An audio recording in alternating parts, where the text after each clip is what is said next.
Bienvenue à l'ère numérique, où la technologie nous connecte tous, mais la vérité, elle se perd dans le chaos de la désinformation. Au XXIe siècle, le champ de bataille n'est plus physique, il est mental, psychologique, intime. Les démocraties, construites sur des années de lutte et de droits humains, sont maintenant attaquées non pas par des missiles, mais par des récits. Des histoires fausses, séduisantes, conçues pour nous tromper. Le populisme et les théories du complot sont leurs outils. Des millions d'individus sincères, mais mal informés, se croient woke. Ils pensent détenir la vérité alors qu'ils répètent des slogans fabriqués par les puissances les plus anti-liberté. La Russie, la Chine, les héritières des régimes totalitaires. Et tapis dans l'ombre, un cheval de Troie idéologique est entré dans nos sociétés. Il n'est pas blindé, il est emballé dans des likes, des vidéos virales et des théories fumeuses. Les élites mentent, elles nous cachent la vérité. Les dirigeants sont des marionnettes d'un nouvel ordre mondial. Poutine défend les valeurs traditionnelles. Trump est le seul assez courageux pour dire la vérité. Et lentement, nos fondations s'effritent. Les institutions sont diabolisées. Le doute est systématique. L'esprit critique se transforme en paranoïa.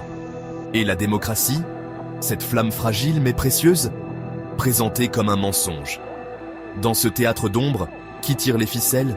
Les régimes autoritaires qui méprisent la liberté, des influenceurs issus du KGB, de la Stasi et des réseaux du parti, des propagandistes qui injectent quotidiennement des virus mentaux dans nos espaces d'information. Ils montent les peuples contre leurs dirigeants, ils transforment l'esprit critique en haine, ils créent des héros là où il n'y a que des oppresseurs. Des figures comme Vladimir Poutine ou Donald Trump deviennent des icônes. Non pas parce qu'ils sont démocrates, mais parce qu'ils osent transgresser. Ils incarnent le fantasme du chef fort, du sauveur viril, du justicier anti-système. Mais ces figures ne sont que des masques. Derrière eux se trouve la brutale réalité. Autoritarisme, mensonge, manipulation, destruction. Et ceux qui les défendent aujourd'hui étaient souvent les mêmes qui prétendèrent défendre la liberté hier. Ils ne voient pas qu'ils sont devenus les instruments de ce qu'ils dénonçaient autrefois. Ils prétendent rejeter le système, mais en vérité, ils œuvrent, sans le savoir, à sa destruction.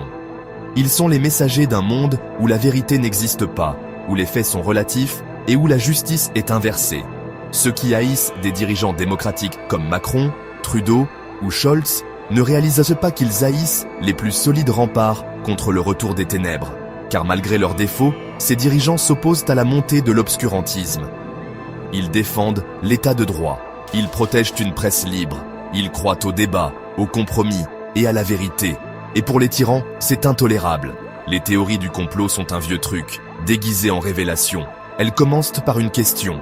Et si tout ce qu'on nous raconte était faux? Puis, elles construisent une réponse. La vérité est ailleurs. Seuls les éclairés la voient. Et bientôt, l'esprit critique est remplacé par une croyance sectaire, par un dogme, par le radicalisme. C'est là que Lucifer entre en scène. Non pas la figure religieuse, mais le symbole du chaos et du mensonge. Celui qui inverse les valeurs, le bien devient le mal et le mensonge devient vérité. Il n'arrive pas avec des cornes. Il arrive avec une chaîne YouTube, un fil Telegram, un compte X vérifié. Et il murmure « Faites-moi confiance, tous les autres mentent ». Mais il y a une résistance.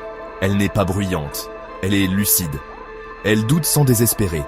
Elle questionne sans détruire. Elle connaît ses limites, mais choisit la lumière. Aujourd'hui, choisir la démocratie n'est pas naïf. C'est courageux.